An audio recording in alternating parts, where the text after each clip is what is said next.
we have the privilege of having these amazing men with us right now. And we realize that over the years, we've been to a lot of seminars learning about masculine and feminine energy and the difference, and learning about men and women, and whether we call it masculine, feminine, or men and women, we're talking about the same thing most of the time. And we realize, though, there'll be times where we're describing something that's masculine, you go, that sounds like me, but you just might have a masculine mask on right now in that moment. So we realize it can be both. But one thing that we never had was the perspective of actually talking to the men. Like you always hear, well, men say this and everything else, but you never really get to ask the question. And we realized that that's a loss for you, not having these conversations. And Yardley and I have gone through so much training on relationships and our own personal development journey in that we noticed that we've spoken to so many other people going through it, and that's actually where I met Jen and everything else. And we said, this is really something missing. Like, people want to hear from other people. It's not just theory and hearing about it. And the cool thing is that there's always going to be a different flavor. Every single person's different. So just because Jonas says something, Hayden might have a different answer, or Lou, or Chevy, and so forth. But we also wanted to give you the perspective of people who, one, have training behind them, meaning they've learned about relationships and masculine and feminine, and they have that journey. Then we wanted to give you experience of people who have no idea, and maybe had a little sparkle, a little piece of information from what Yardley might have shared and learned from through us, but really wasn't educated on this. So it's like, okay, the man next door versus the man that's educated in the difference. So I'm going to just have everybody introduce themselves. And what I want you to do is say, if you're single, married, how long you're married, if you're married, and what you do for a living, just so we kind of know. We're gonna typecast you, a little about you. So we'll just pass it down. So you're married, we know. So just introduce yourself and how long you're married and what you do for a living. My name is Hayden. I work in New York City. I work in IT. And I've been married since 2001, so that's 16 years. Again, my name is Chevy, and business owner and manager at the hospital up the street, Hackensack, and I'm single. And is that it? Are you in any relationship now or dating anyone? Single. Single. I just want to make sure it's clear. Okay. Yep. That's it right now. My name is Lou Petty. I work as a project manager for a construction company. I am not married, but I've been in a relationship for about 4.5 years now. Jonas Bueno, IT professional. I work for a pharma company. Married since 2004 and remarried in 2014. So pretty much, 24 years, give or take. That's it, right? Yep. All right. And handsome, how long were we together? We got married in December 6, 1999. And it's been 18 years. Well, my wife has this other thing that we've known each other for a year prior to that. So our anniversary is August 20th, the year before 1998. So pretty much, but otherwise 18, 19, happily gifted, wonderful years of marriage. Okay, awesome. So I'm going to actually just use my phone as a reference to make sure I get your questions right. And I'm going to use anonymity. I don't care who asked them. They're just pretty cool questions. And as it's a burning question, as we're going through the questions, feel free to raise your hand. Okay, we're going to get through these first. Right. So, thank you, handsome. Absolutely. So what are, and whoever feels the burning desire to answer them, you can. So it doesn't, we might be one or two. It doesn't have to be everybody for every question. Absolutely. So what are the must-haves in a relationship?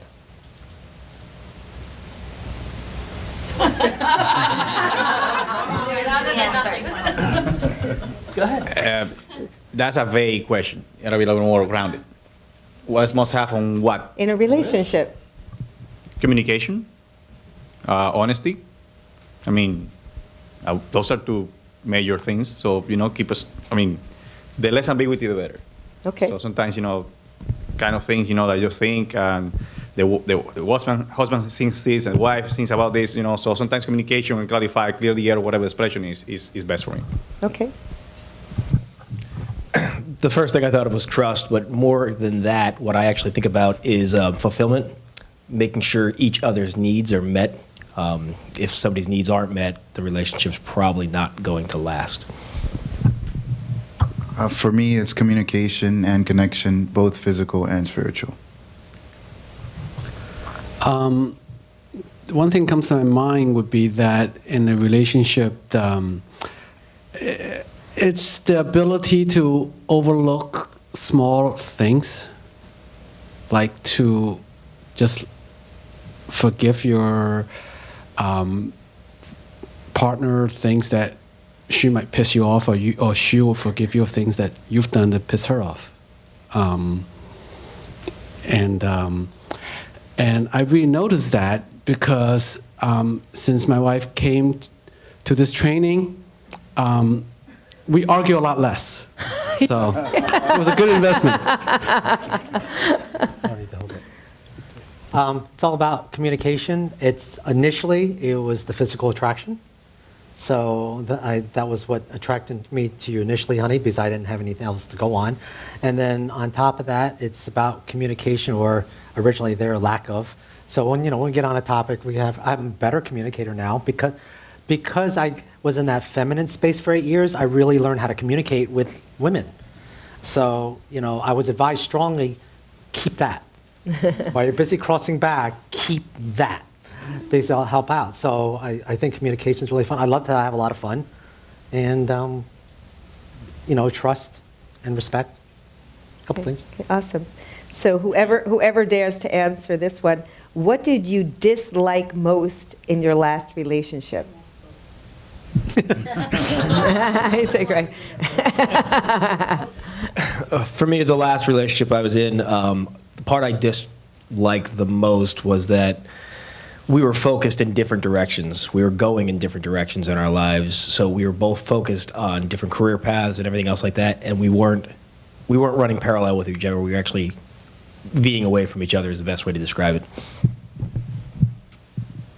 Do you have an answer, Chevy? No? Anyone else dare? No? Well, they're like 20 years or 30. Okay, go ahead. So since we talk about masculine and feminine, like before I met Sheen, my sister kind of hooked me up with this girl she really liked. Okay, she's like very well educated, graduated from a top university in China. She's a nuclear engineer, and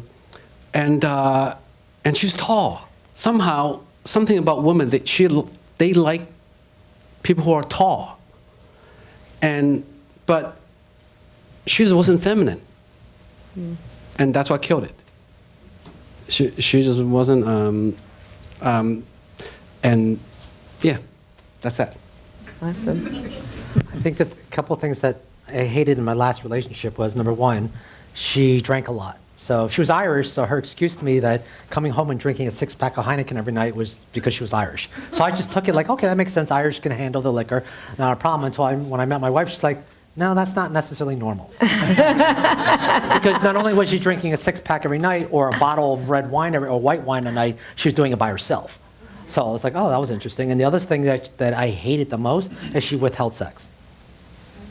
And when we were dating, she's like, you know what, I'm not going to do that until we're locked in.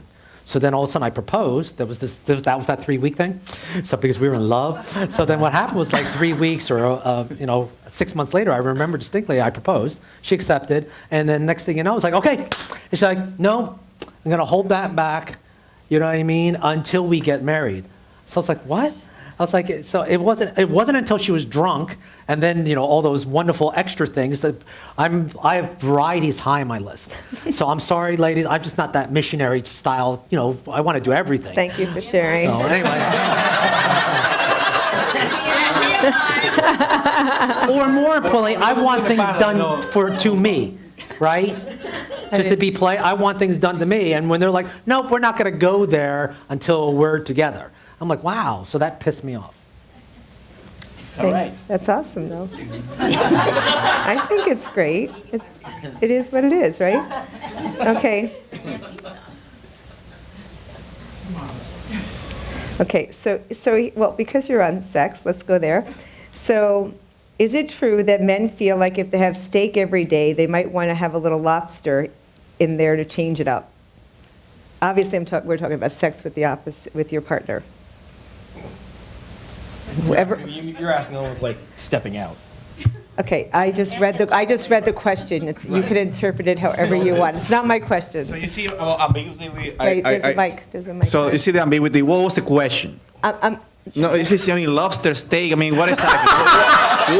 What is the question? I read it to you. I'll do it again. Do it again. It said, is it true that men feel like if they have steak every day, they might want a little lobster here in there to change it up, quote unquote? You want to take that one? Sure, I'll take it. He's a man. He's like a double meat. He's like steak, lobster, kind of like both. I don't understand. As far as the question, I take it as if do we want variety, and the answer for me is absolutely yes. We need variety. Okay, you see now. You could also take it, which is the way I'm guessing. The other way I would take it is doesn't mean we want a different woman or something like that. And I'm going to say for some men that might be true. It's not in my case, but for some men that might be true. If you have the same thing over and over and over, they're going to search for their variety somewhere, and they're all going to be different the way they're going to find it. It's a great question, and that's actually true. Because if you don't get variety at home, you'll find it elsewhere, without a doubt. Anybody else want to touch that one? Come on, single man. Basically, variety could be the same woman, just playing different roles. Like Lisa mentioned previously, and Yardley, it's just different roles. Switch it up, spice it up. Could be, role play. Variety doesn't necessarily mean a different woman.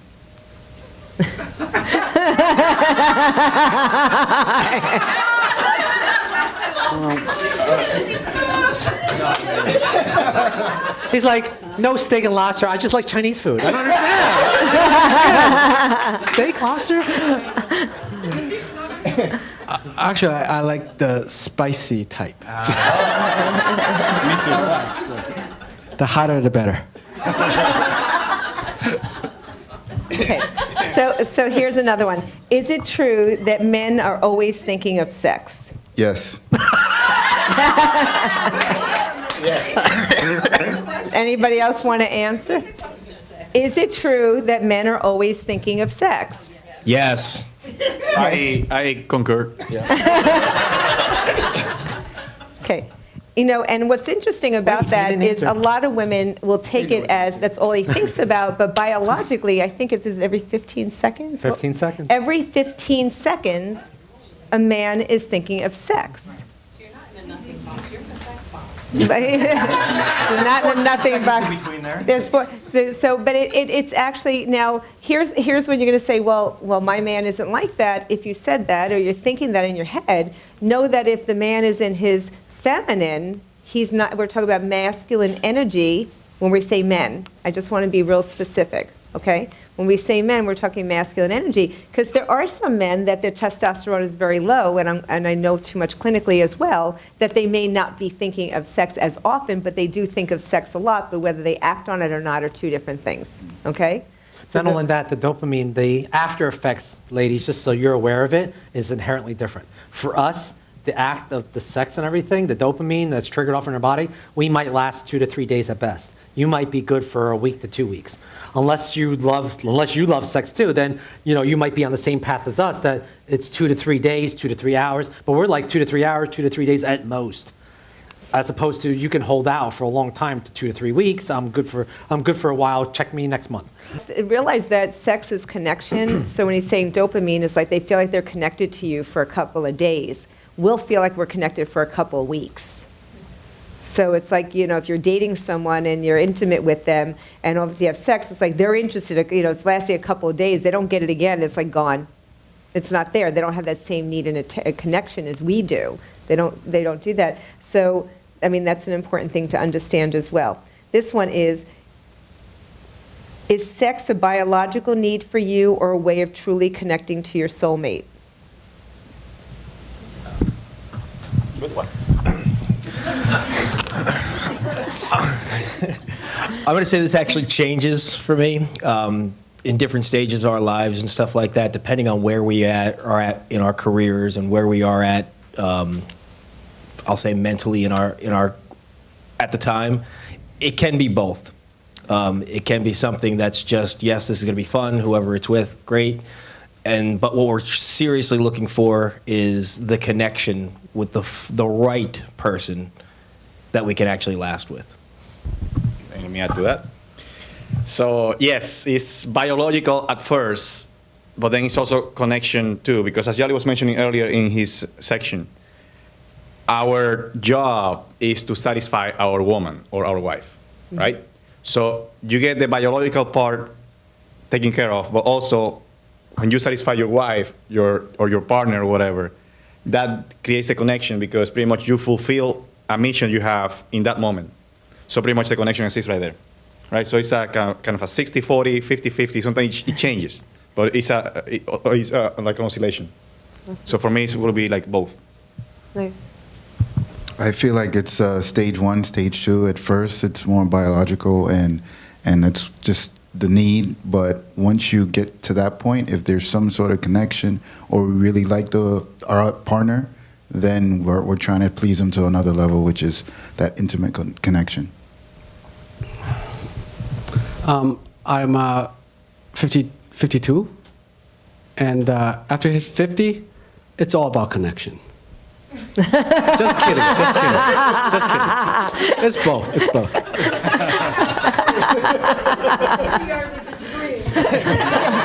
Up until he said, just kidding. You know what I mean? So, no, I believe it's about ebb and flow, right? So, and a lot of it, for me, gets triggered off like, I'll agree, for me, it was biological, then it's connection. But then, honestly, depending on what my wife wears, it can jump right into biological. It's like, honey, you're looking really sexy. We need to do something about that. So, just saying. I appreciate you saying, thank you. So a little off, if a man is in his feminine, can he multitask? No. Definitely not. No. I don't think that's possible, no. No.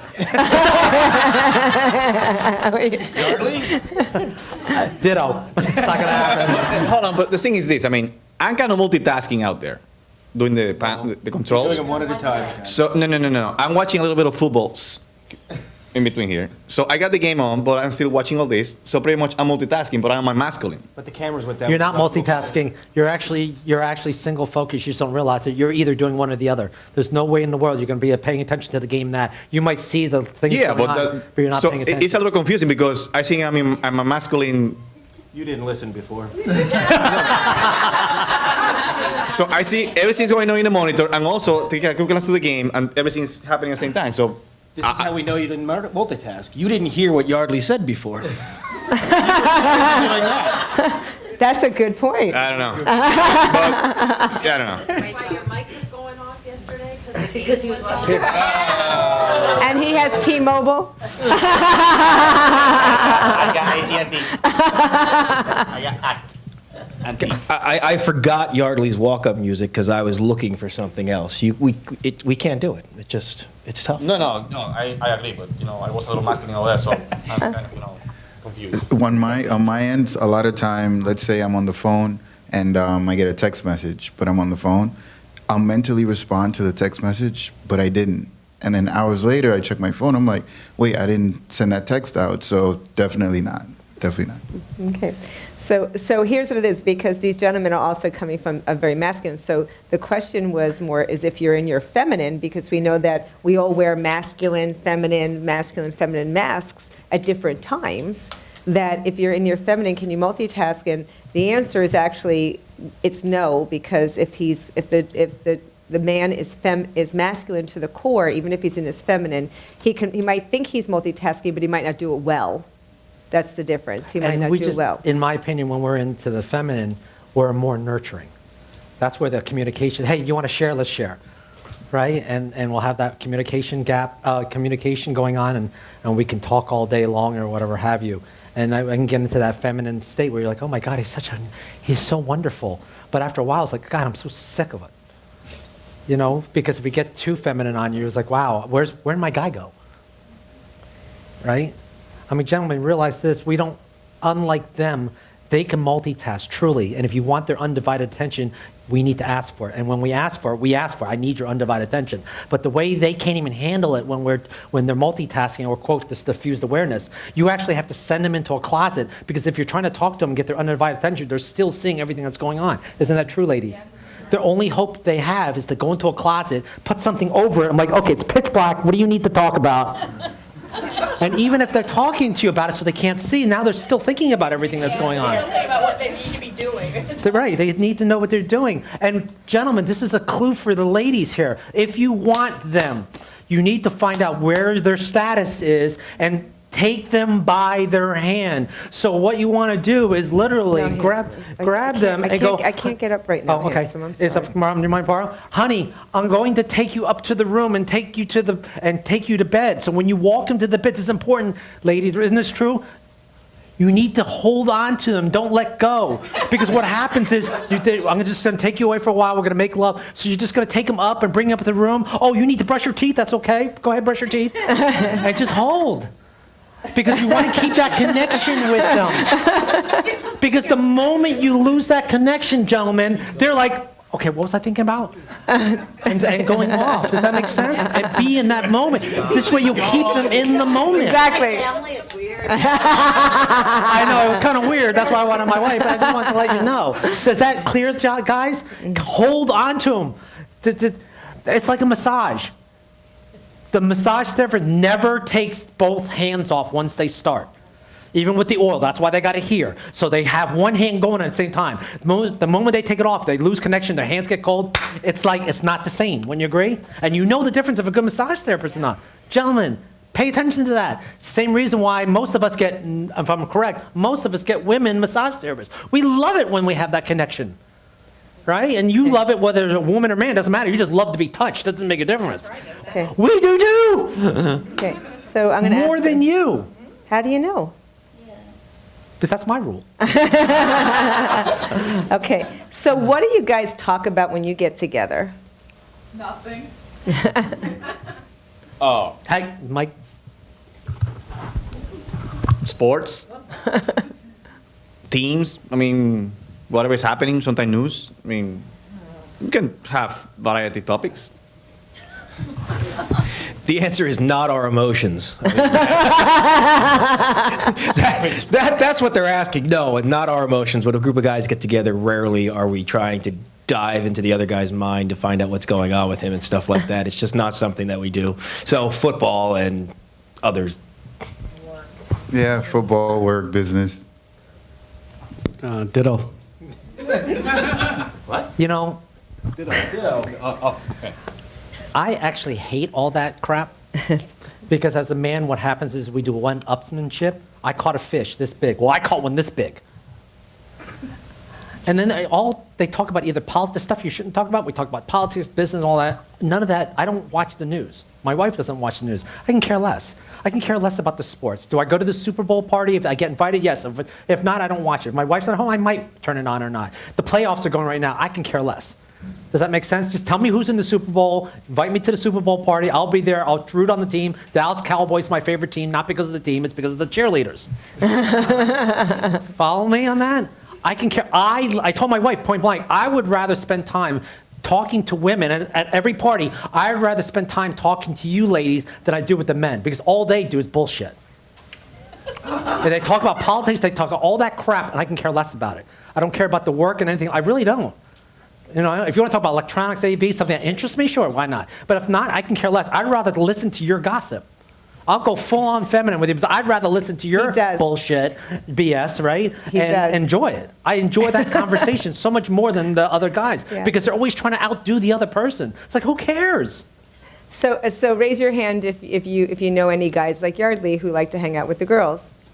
Okay, so there are going to be those like that, and then there's going to be the very, very masculine men that just can't, because they wouldn't even know what conversation to have with them. You know, that's why having that feminine mask and the masculine mask and everything else can serve, because they can relate at a different level.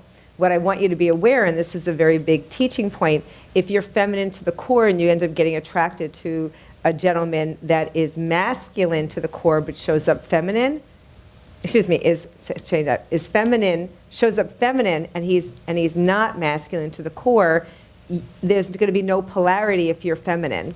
And only relationships work is when there's polarity, masculine, feminine, right? But what ends up happening a lot of times, and this is why we're seeing a lot more divorces right now, a lot of men were raised by very strong women. They weren't raised to be men. I'm going to kind of give you, they were raised to be like mama's boys. Yeah, Willard's an example. He's not here, but I was talking to him about it this morning. He said, go ahead and mention that. He was like that. He was raised by his mother and grandmother. Right, and he's very endearing and he's very wonderful and everything else, but there's a part that it's like that masculine thing was stifled because you can't have that kind of power in the house. Like the mom would be like, no, you don't want to have that, but that's who they are, and then you want to attract a woman and you're masculine, but you might show up too feminine and that feminine woman wouldn't be attracted. Does that make sense to that person?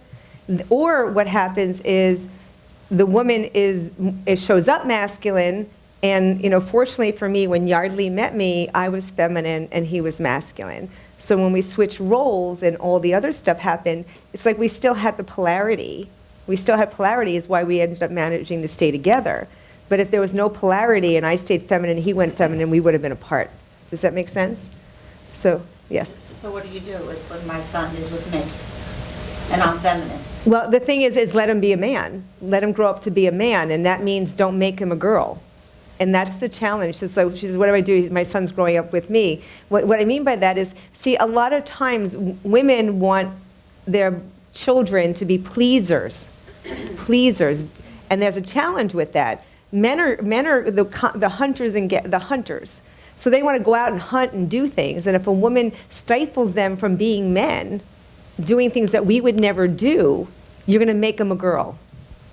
He won't be, you know what I mean? You're kind of treating him. Yes, and his father's feminine, that's why we got divorced, so. Right, so you're the masculine and he was the feminine. Otherwise, you wouldn't have even been Right, together at but any now I'm point. feminine, And and he's still feminine, and then. Right, so it's really, there's a lot of things we can do. And actually, we have a relationship workshop that we're going to be talking about at the end. It's a 2-day workshop where we start looking specifically at you and other people and find out what. And family members. And family members and what motivates you and how to actually teach people how to build that up versus stifling it. Because what happens is a lot of times we're in relationships and we try to stifle what other people are doing instead of building up their qualities and saying that's awesome. If it's not comfortable to us, we go, it's bad.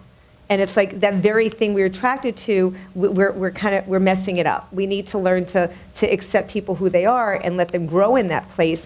But a lot of times the women, the way they've raised people today, we have a lot of men that are men, but they're acting like women. And there's a challenge on both ends of And the that's a spectrum. challenge. Because then they get feminine. Now they're trying to date women who And please. and please them, and the women don't want that necessarily. If they're a feminine in the court, like Lisa said, they want a man's man. And in Willard's case, that I will share for him, and because I spoke about it, like I told you, Tim, this morning, was he got confused because he was masculine to the core. He was raised by 2 women, and they had the ideas like my His wife grandmother mentioned. and So now he's talking to and other mom. women, trying to date them and whatever, and it was just going nuts. But it got even worse. Now he's trying to talk to the men.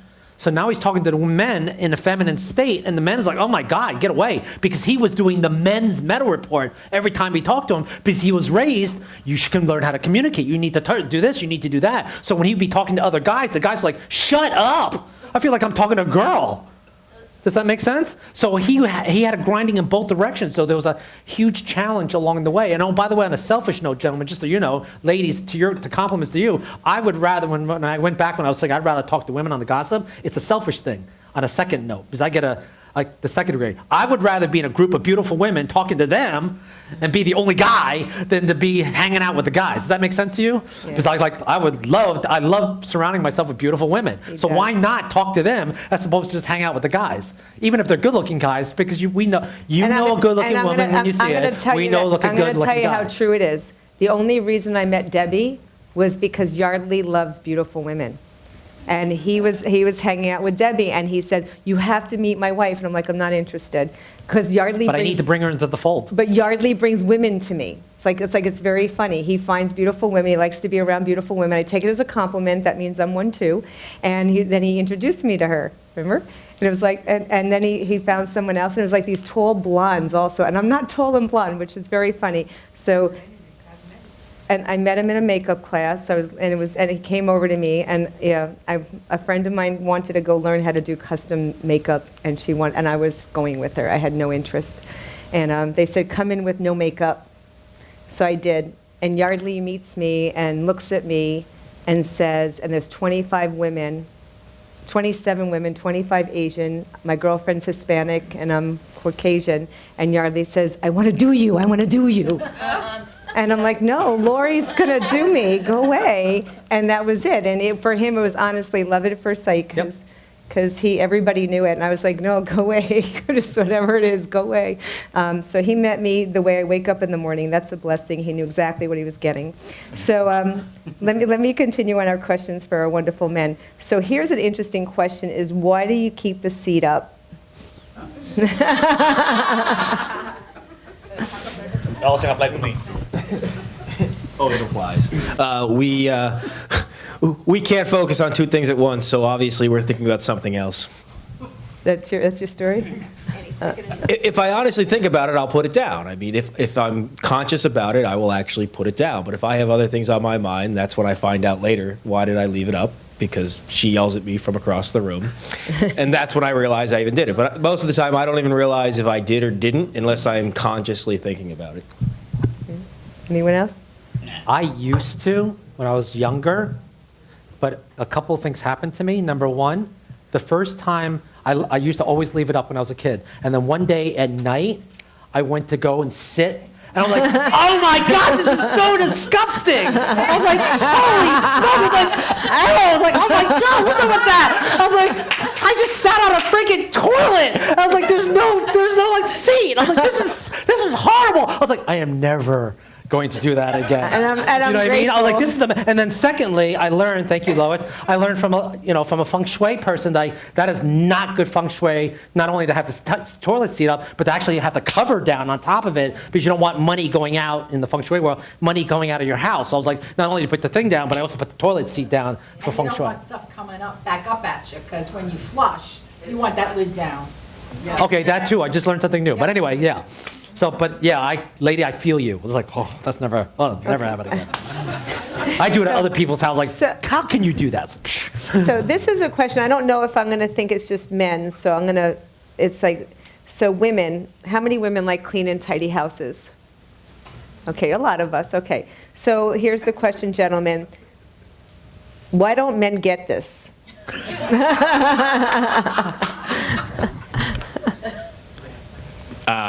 My house is actually, I do more cleaning than you do.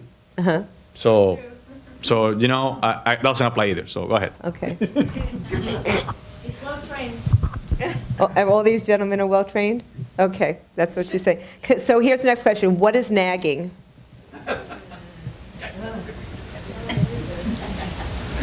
Who came up with these questions? Ladies came up with the question, Yardley. I'm not making them up, they're here. I just want to say that my wife don't nag. Oh, that's so ding. But my mom does. So what's nagging? What's nagging nagging now? for your mom? Just basically, she would repeat the same thing over and over again. And I say, "Stop bugging me, Mom." She'd say, "Well, if you just do it, I won't nag anymore." Drives me nuts. I feel like nagging is more focusing on the problem instead of the solution, and in a repetitive form. One thing is I like to do things effectively.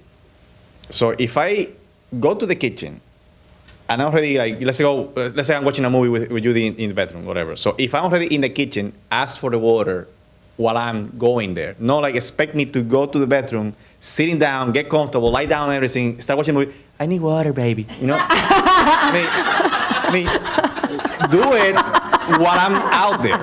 That way I bring it with me. Efficiency? Efficiency. Yeah, that's one thing. Another thing is, if I'm in the street already, any store, supermarket run or whatever, do it. I mean, ask for it while I'm out. Don't expect, oh, we're running sugar, low in sugar, or we need this, whatever. That's nagging to me. That's nagging? Yeah, because once again, if it's not effective, I like to run efficiently. So I'm kind of, OCD or whatever it's called. So yeah, that for me, that would be nagging. By the way, ladies, we're all about efficiency. We're about making things smaller and lighter. We carry our entire life in this little wallet because we're efficient. Some of us don't even have that. We just have a money clip. But you throw all your other stuff in our purses. Carry this for me, honey. That's not true. That's not good. Some of because as a matter of Because- fact, she got me a messenger bag for me to carry her pocketbook. So I am the one who carries her stuff. Yeah, that would be like defined as a man purse because we don't want to be embarrassed, so we're going to have you hold some of our stuff. Absolutely, because we don't want to carry the weight, and you're used to it. So it's like, why not just carry it in your purse and add to it? Because if I took any one of the ladies' purses, unless you're going out a night on a town where you have a clutch, which you still make us hold the lipstick and everything else in it because you can barely fit anything in that clutch. We're holding on to your shit. That's right. So the bottom line is like, but on top of that, unless you're going out, most of you ladies, unless you're in your masculine or you're going out for a jog, we're carrying your load and you got this purse. I'm sorry, not only do you have a purse, you've got a purse inside of a purse inside of a purse. And you got all this shit, and there's like, God only knows what you do. And it's like, I guess that's how you build your muscle, because you're basically carrying this purse on your shoulder. Oh, your shoulder hurts. Why? Well, it must be that 20-pound weight you keep carrying everywhere you're going. Let alone the other kid in your arm, too, right? So Those are customers for Roger, so that's another story. So, Those are what? Customers for Roger. So Customers for Roger. yes, so Okay. let them be. it's Slow fine. down, I missed it. I can't You see the said- nagging because I'm so focused on my task at hand. I have no freaking clue that my wife even says it, that she said it to me 3 times already. Yeah, we know. What She ha- gets pissed. What, Hanson? What'd you say? I said, I don't take nagging because I'm focused on one thing, so I don't even know it's nagging because she probably said it. She gets upset because she said it to me 3 times, and I never even heard her. Right. Does that make sense? So to me, it's not even nagging because I didn't hear it. And more importantly, I'm visual. I'm ultra visual. I stop talking to her if she goes to another room. She goes, what happened? I'm like, you're not here. Right? But my ears hear you. She goes, I can hear what you're saying. I'm like, yeah, but I need to see you. Because I'm visual. 65% or 70% of us are visual. Okay. So what's an ideal day for you? Ideal day? Day.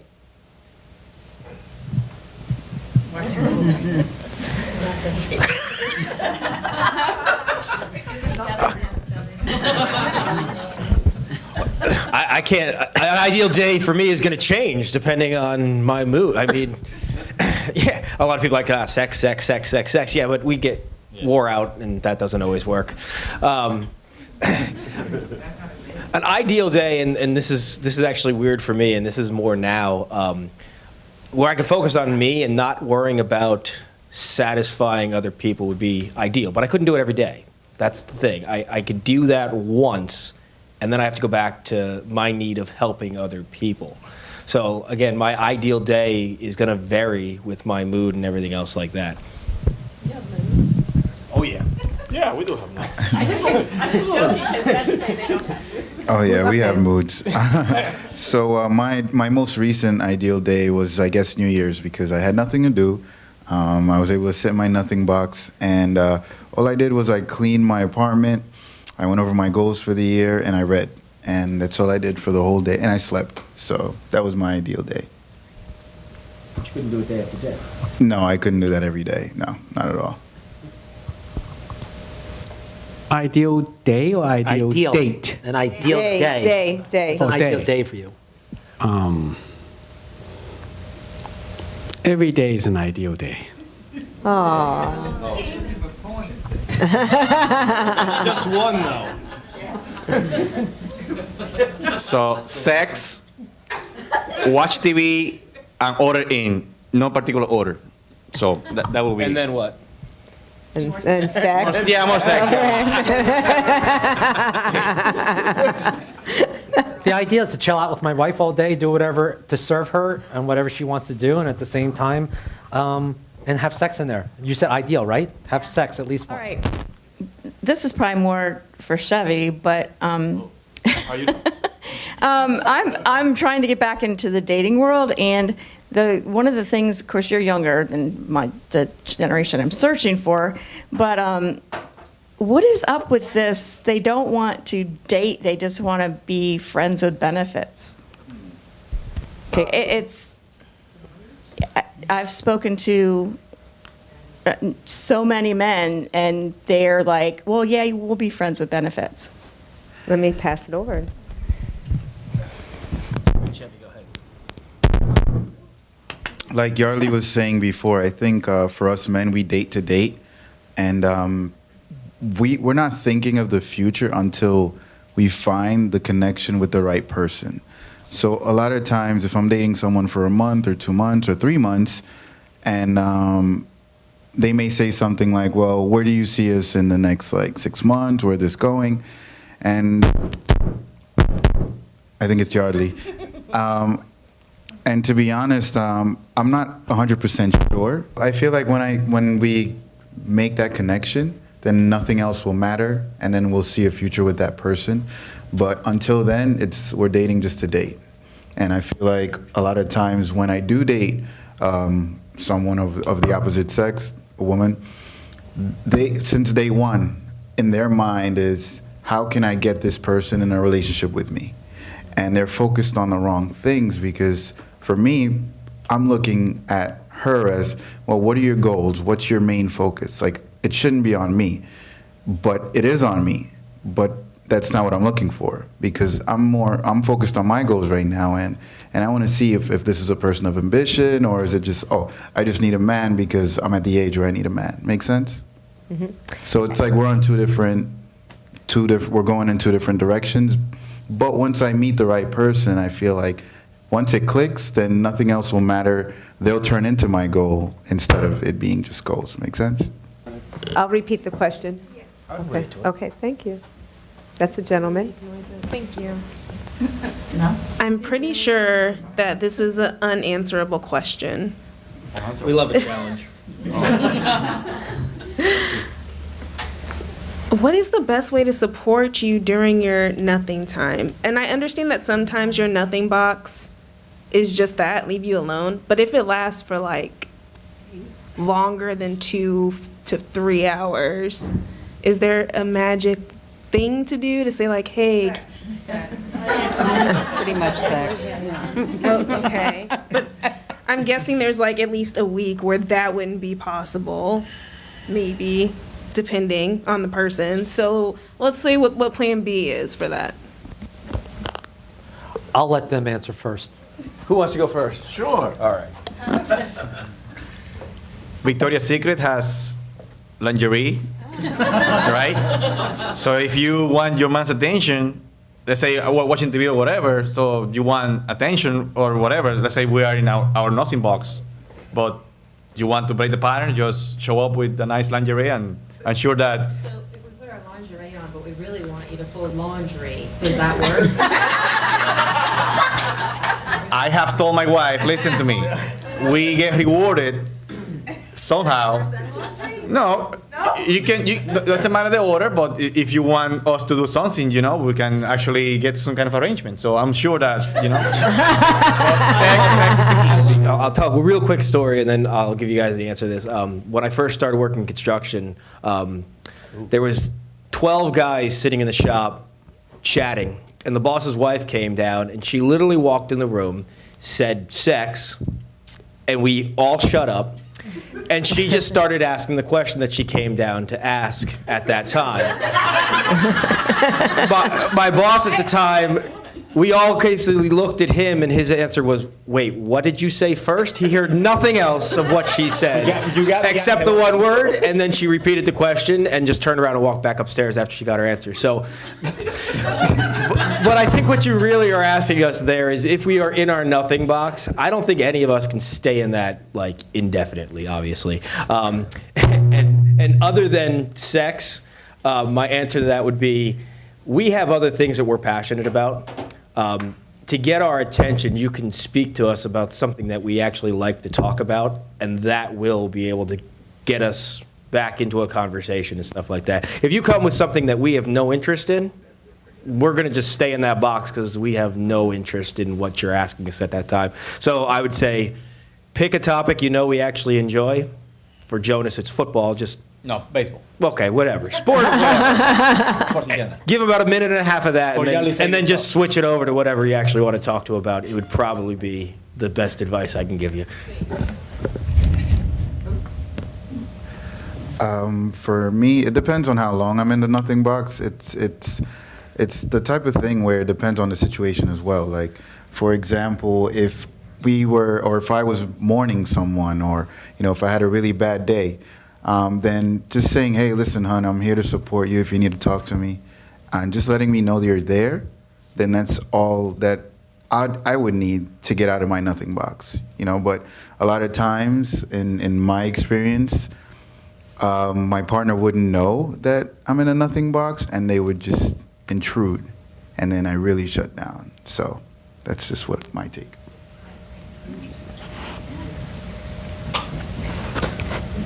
I don't have a good answer to this. So Okay. So ladies, this is a great lesson for you, okay? The decompression when you come home or you had a stressed day, I get the fact that if you're in your masculine, you're going to want your own time alone, just to decompress a little bit, right? However, the preference for you might be that you want to share because you just want to vent and share how your day was for your decompression. When your significant other comes home, if they're in their masculine state or they're masculine or they're man, what happens is this. When we come home, we want to decompress. For some people, Siobhan, it's 5 minutes. Some people, it's a half hour. But here's the clue. Here's your answer, ladies. If you ask, we'll give you the answer. Instead of assuming, like, how much time, I don't know. They even said it. And by the way, it changes, right? Because if you ask us, honey, how much time? When they come home, it's like we need that decompression. You catch us on the decompression and want to jibber jabber and everything like that, you're going to piss us off. I know that pisses you off, that we need that downtime, but we need that downtime. Sometimes it's less, sometimes it's more. And the safest thing for you to do is just ask, honey, how much time do you need, babe? Dinner's going to be in 15 minutes. Is that good enough for you? You know what I mean? Should I hold the meal? And then he might turn around going, I only need 5 minutes. I only need a couple minutes. And if they want to, they will voluntarily go, you know what? This has been a rough day. I just need to decompress. And if they want to, they'll share with you. If they don't, they don't. And for you to ask, hey, do you want to share, honey? It's like, no. If we want to share, we will have no hesitation asking. Would that be a correct statement, gentlemen? Yes. You got that? If we want to share with you, we will ask you. You do not need to, honey, would you like to share? No, you don't need to ask. If we want to, we will do it because we'd rather solve the problem on our own unless we need your help. Unlike you ladies, you're more than happy to what? You want to ask for help.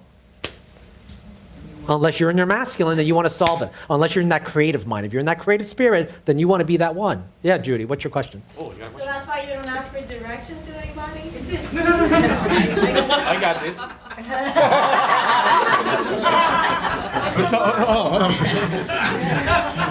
I don't want to If you're lost on the way home, you're in trouble.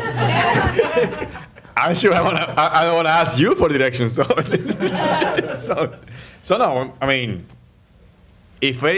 I consider if I'm extremely lost and I cannot figure out the puzzle, I will ask for it. But it will take a while for me to actually realize, you know what, I'm screwed. How Let long? me ask. What? How long will it take you to realize you need to ask for If directions? I end up in the same spot 2 times, I give up on this shit, so I ask. Okay. But, it takes me a couple of times to, plus, who gets lost nowadays with Google Maps and all this stuff, Well, I actually have a question. I have a question for you, gentlemen. So when you're asked a question, how long does it take you to respond? For some questions, like have you ever? Let me change it. Have you ever answered a question that like 4 hours later or the next day that was asked to you the day before, and you left the woman hanging? Yes. Okay. Depending on, it actually comes down to the question that you guys ask. This is just my own personal opinion on this. It's kind of sad that this is the way it is for me. If I feel like you're expecting me to have a thought out answer, then I'll run through scenario after scenario in my head trying to figure out, and unfortunately, I'm trying to figure out what it is you actually want to hear from me. as opposed to just give them the answer because I'm afraid of the reaction I might get. So there are some questions where when you guys ask it based on your body language when you're asking it and everything else like that, the tone of which you asked it in, I'll shut down and be like, I'm going to think about this one for a while to make sure that I'm not wrong. Where at the same point, I may have just had a quick answer to it, and that may have been what she was looking for, and that's usually when I get myself in trouble because I left her hanging. I got a question to Here, ask. you got to use the mic. I got a question to ask you. If you don't want to hear the answer on how this dress looks like, why you ask us the question? You know, because the thing is, let's say for my wife, I like whatever she puts on that she looks good on it. I mean, she's listening for me, all right? If I like the dress, I say, you know what, I love it, I like it, you look great on it, whatever. I just tell her the way it is. But the thing is, some women ask the husband or the partner, baby, how do I look on this? And then the answer, we are afraid to say it sometimes because if we say the wrong thing, you know, and I don't even know how to answer the question, to be honest. So can you please, I'll tell you the answer. for There's us to get us points, I'm going to give you can points. you please help us on that one? Would you like me to give you points? Sure, thank you. Okay. Handsome. How do you like my dress? Yeah, honey, Stop thinking about her naked, yeah, I Yardley. love your dress. How do you like? Do you like this dress? Do you like that dress? I love it. Like your black. I personally like your black one better, but I love what you're wearing right now. What do you like better? Okay. But actually, that could have gotten you in trouble. You know that. Okay. So answer it the way you were really trained to answer it. Not by me. I was not the trainer. We went to school for this. So what's the answer, Hans? I love the way it looks on you, honey, and the way it falls. How do you like it? That's the answer. That's the answer. Well, honey, how do you like it? How does it make you feel? Because we're not asking you to really, we want to know, but it's really how we feel in it is going to make that determination. So you might say, well, I like that on you, and it looks great, but I like the black one better. But then I need to make that decision because I might not like the black one because maybe it feels rough on the top when I put it on, or the length is not. in the first place then? Well, because it looked good at that moment, but I might have put on 1.5 pounds and thought all of a sudden I couldn't wear it. Do you understand, right? Like yes, right, you understand? So, and now all of a sudden it doesn't look as pretty. But that's really the answer is, well, honey, well, how do you like it? And then I turn around because Yardley he's so great with it. He'll answer it the way we were trained. And I'm like, handsome, not the way you were trained. Just tell me if you like it or not. Just let me know. Because if he doesn't like it, I'm not going to wear it. And I'm okay with that because I really trust him that he's going to not have me walk out looking bad. So if he says no. Well, it is his feminine side, but but it's not his best. It's his masculine side. She said, "Is that his feminine side?" No, it's his masculine side. He's telling me what he likes. But when women ask, here's what happens. I'm going to explain what happens. So here, I'm going to show you. Sandy, you're absolutely beautiful, but purple is the wrong color for you. It actually takes your eyes and it makes it darker. They don't shine as bright. It's just not your color. Okay? Now, she might turn around and say, next time she goes to put on a purple shirt, she might go, it might not be a good shirt to put on, would you, right? You'd think about it first. Probably the last time. The last time. It would be the last time she'd wear this, and it looks beautiful on you, by the way. I actually love it on you. I picked someone I love. Okay, I love it on you. But what happened is, a woman, you criticize a woman, not meaning to criticize, but say, I don't like that shirt on you. The woman will think twice before she puts it on again. Right. You tell a man, I don't like that shirt on you, he's going to wear it every day. Because we don't give a shit. Because because what it is criticism for men means defiance. You don't criticize them. You tell them you don't like it, it's like that's not good on you, it becomes spite and everything else, and they'll do exactly what you don't want them to do. Praise works with men. Jonas, I love that shirt on you. Oh, thank you. And you tell them what you love, you'll get more of what you love. You tell them what you don't like, you'll get more of what you don't like. It does not work well with men. Women, we think our men are hairy women, so we treat our men the way we treat our girlfriends, because if I say to Sandy, I don't like this shirt, she'll think twice about wearing it. Because that works with women. It doesn't work with men. You get it? It doesn't work with men, but we think it does, and then we wonder why it's not working. Men do not want to be controlled.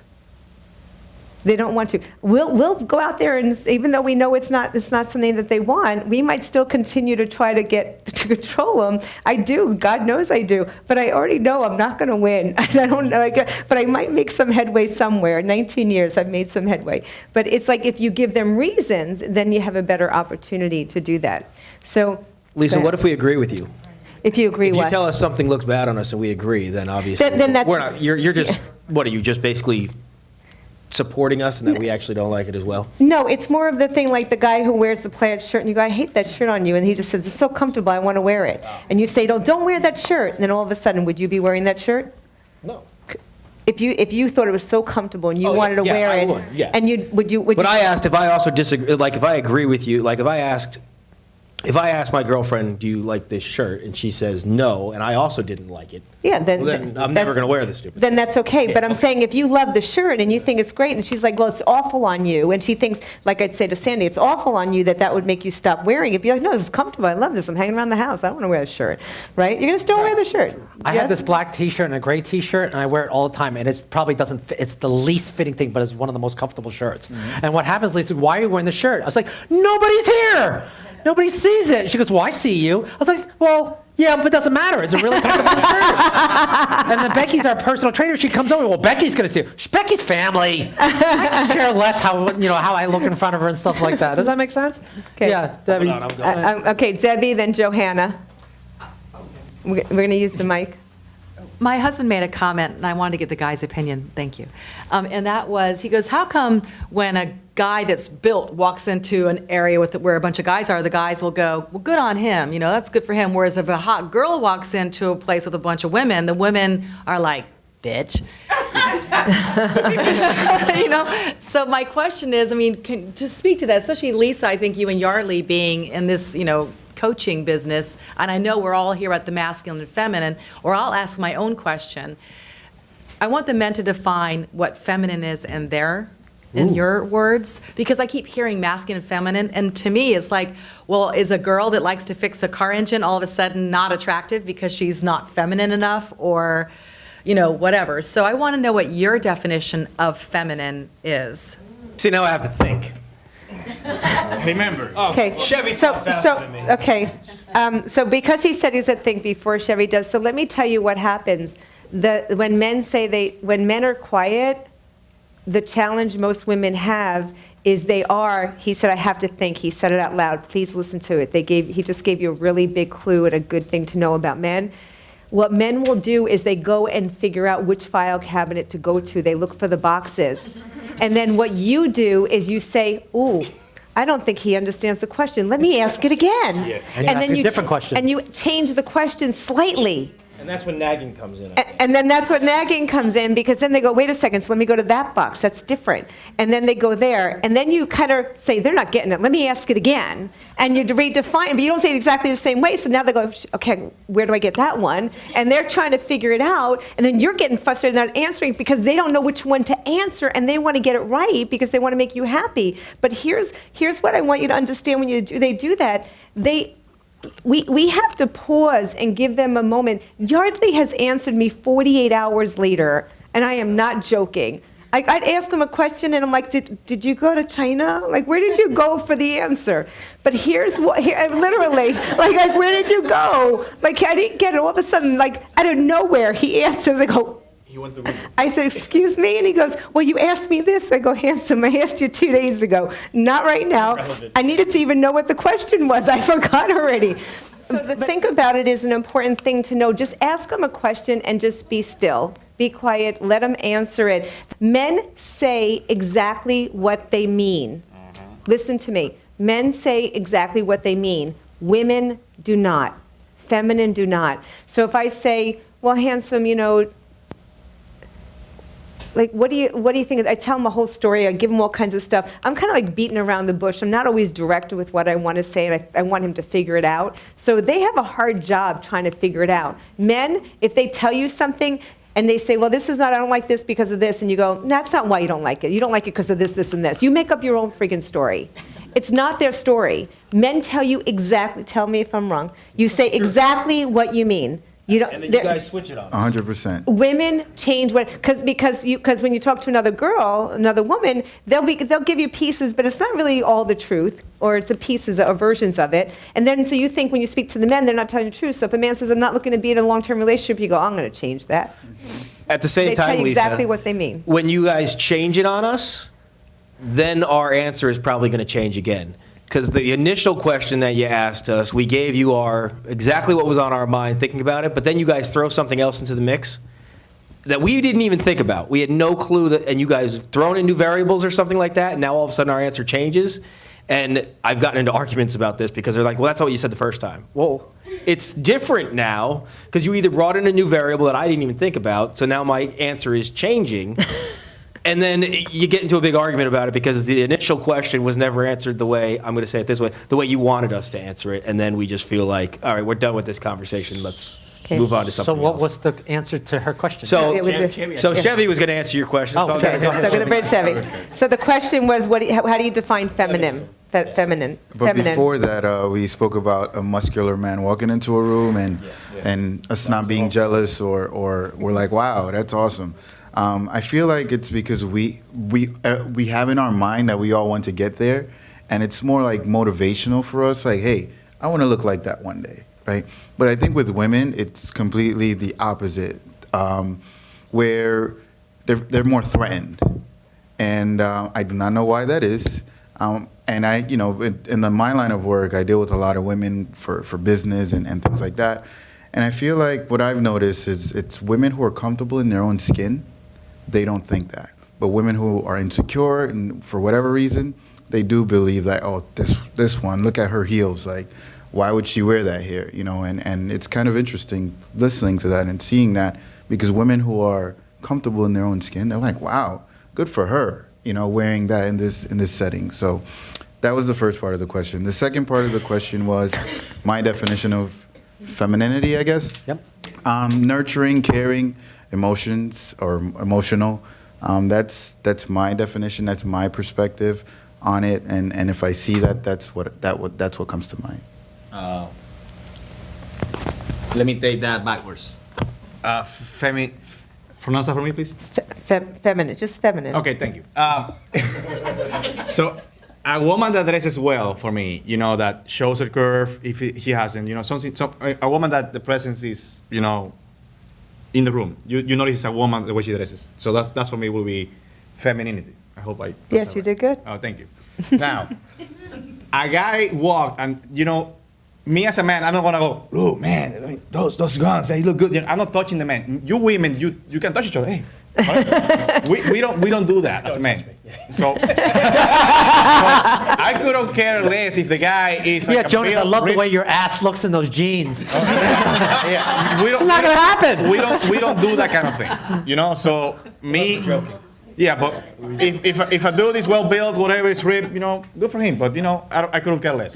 And I don't wanna. Oh, I wanna be like that when I grow up or whatever. No. That's not my thing. The thing is, me as a man, I might just.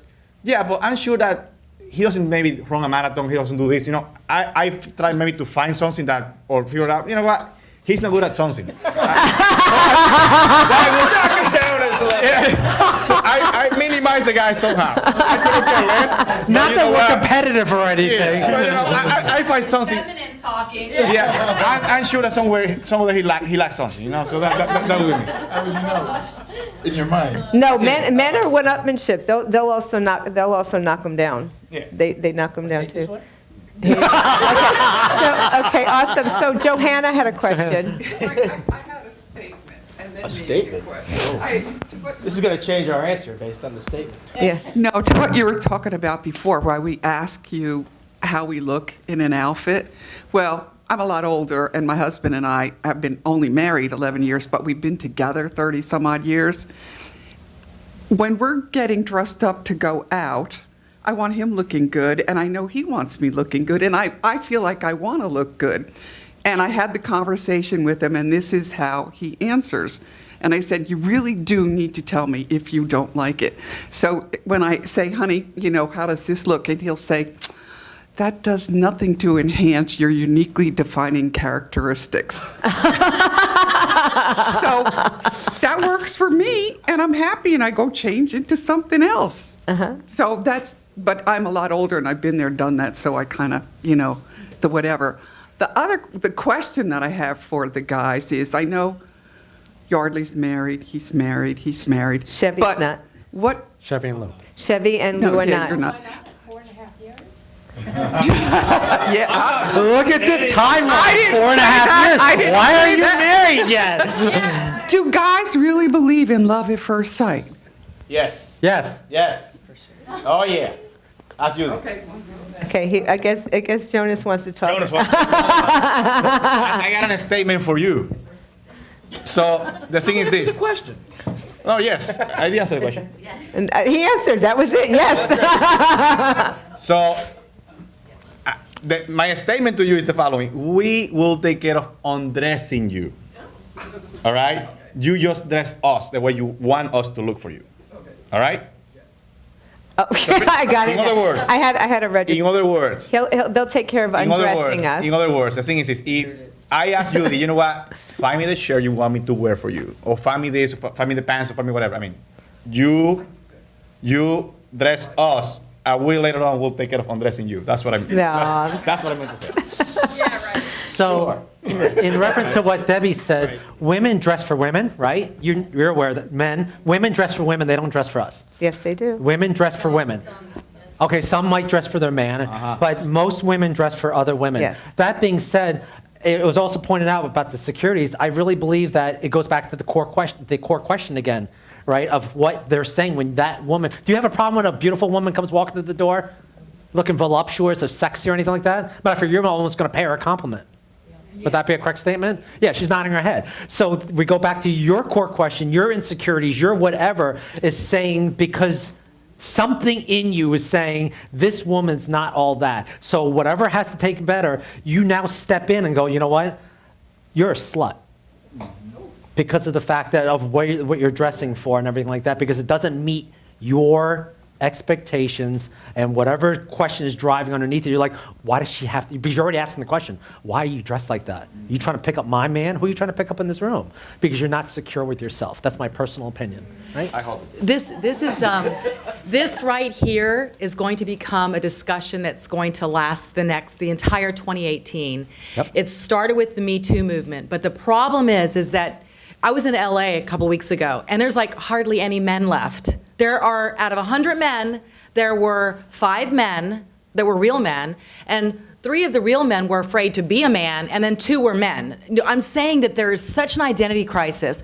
And what's happening on top of that, with moms who have children, boys and girls, is like, how do we tell our boy how to be? How do we tell our girl how to be? And then a woman, I am so tired that a man is afraid to hold a door or to open the door. I want to be a woman. I've always wanted to be a woman.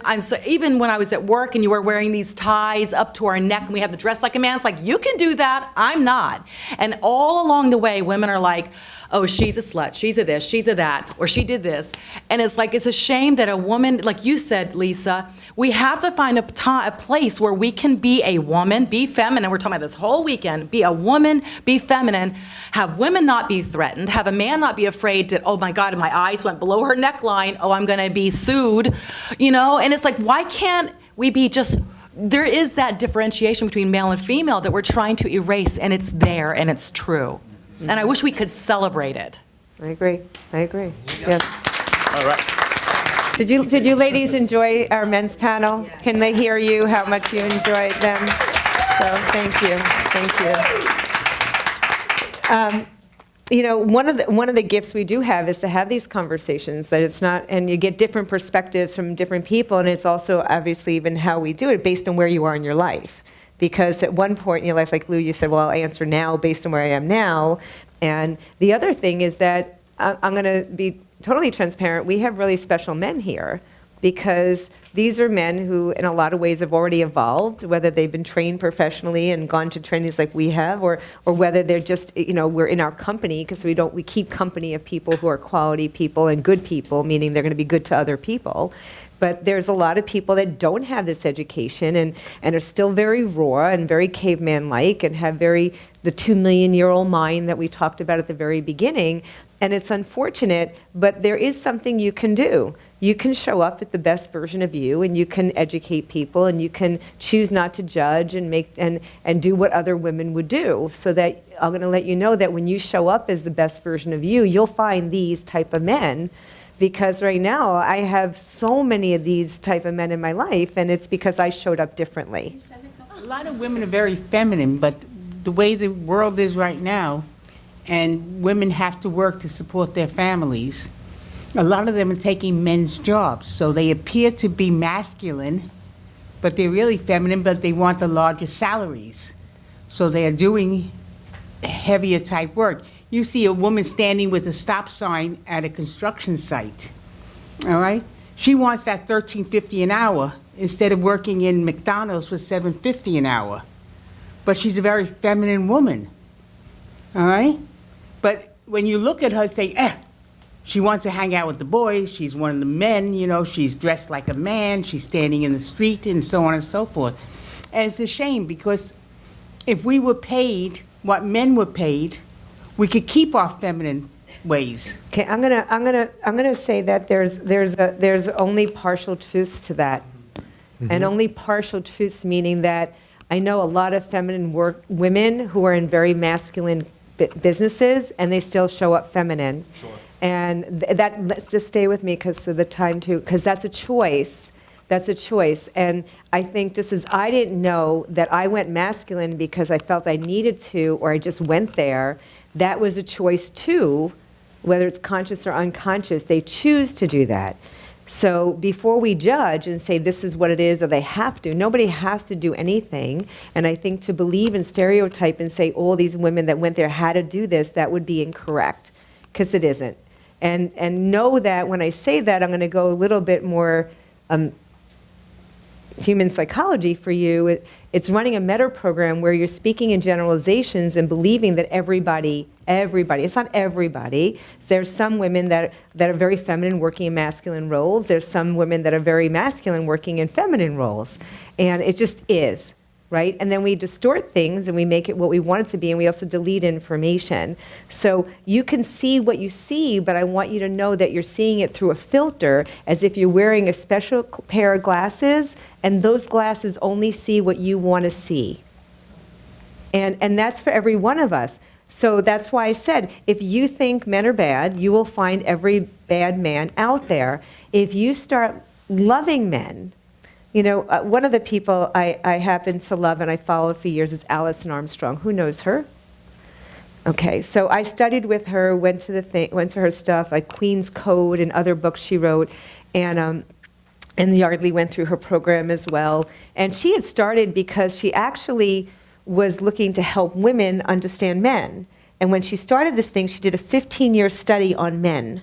And when she originally went out to do this, because she couldn't figure out men, and she said, let me figure this out. And she hated men when she started it. So if you looked at her stuff from the very early years, it was all about how men were awful. And then you see later on, she learned to love and admire these men because she learned, wait a second, we're making these men into hairy women, and they're not. What makes them unique, and how can we appreciate who they are for what they are, and how do we lift them up? And that was something that no one else was doing. She actually, literally changed the pathway of how we see men. And I've studied with her for the last 7 years. And I'm happy I did, because she talks about, even raising her son and different things, and how, it was like what we used to do, like we'd emasculate men. We would emasculate them and not even know we were doing it by controlling them, by putting them down, by doing other stuff that would work with a woman but wouldn't work with a man. and learning that other language. And that kind of stuff, if you want to learn it, we're doing that on the relationship weekend. We're going to be giving you the tools on how to, one, keep your femininity, how to understand, also it's for men and women, it's couples, and also deal with relationships. But we have one step even further, is we're going into understanding your motivation and your partner's motivation. Because I think there are relationships, just like Yardley and I, that were meant to be, but there were times, like 7, 8 years ago, when we had challenges, and we just didn't understand each other. We weren't lifting each other up. We forgot about how to do that. We did it at the beginning, and then we somewhere lost that. Tell me if you've had that. You did it at the beginning, then you might have lost it, because you just didn't know. But how do I get that back? And we figured it out, and it required some work. It wasn't like yay overnight, but it really took understanding even ourselves, what motivates us, and then sharing it with our partners, so that this is what makes me happy. And I know that Yardley's number one motivation is fun. Number one motivation is fun. Mine is perfectionism. Perfect. Was it perfect? Was not perfect. So he knows. So here, but the thing is, my number 2 is fun. So I needed a fun in my life, but it's not my primary. So he knows I have to get things done before I can have fun. So it's not that I don't want to have fun. He now knows what's my program. And this is that literally, we do an assessment with you, and you and Judy did it with us.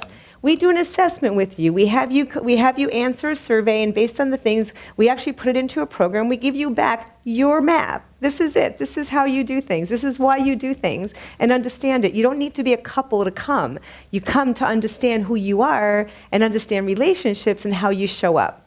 And it's an amazing, amazing, amazing weekend. We actually did it in a one-day marathon, and I think we burned ourselves out and everybody else. We made it a 12-hour marathon, worse than this, and that's not bad, but longer than this. And we decided we had so much information we couldn't even get it all in, that we made it a 2-day marathon, a 2-day thing, and more reasonable, so it won't be the marathon, we can relax.